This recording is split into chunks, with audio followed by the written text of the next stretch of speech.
At Easter have carrots attached to them. Pictures that kids color of bunnies usually have a carrot close by. It seems to be a no-brainer because of how much rabbits and carrots appear together. Well, what if I told you that carrots are actually terrible for rabbits? That carrots have a high sugar content, and while a very small dime-sized snack of a carrot might be okay for a rabbit on occasion, they're actually very detrimental to the health if eaten in high quantities.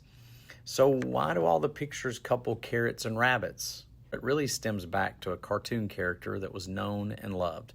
Bugs Bunny is often seen munching on a carrot and asking the question, "What's up, Doc?" It is a classic scene that most of us from the Bugs Bunny generation immediately can visualize. But why was Bugs Bunny depicted with a carrot if in fact carrots are not good for bunnies, causing generations of bunny owners to be confused about the benefits or lack thereof of a certain orange vegetable to the rabbit population? For the answer, you have to travel back even further, almost 100 years ago.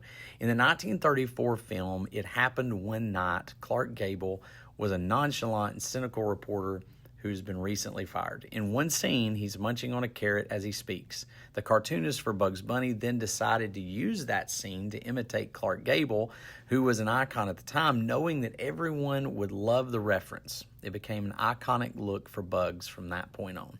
Most kids today wouldn't have a clue who Clark Gable is. Unfortunately, Bugs Bunny is also beginning to fade into the history in comparison to many other characters in recent decades.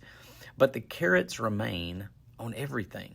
One scene from a 1934 Hollywood movie has resulted in the unhealthy feeding habits of rabbits, or at the very least, improper perceptions of what rabbits can have. Now, I know that's a strange story, but it's important to understand the moral of this story. Someone is always watching. Someone is always imitating. And what they imitate can result in not only their behavior changing for good or bad, but might actually influence many generations to come. Are there habits that your friends or your kids or your grandkids are seeing in you that one day they might imitate?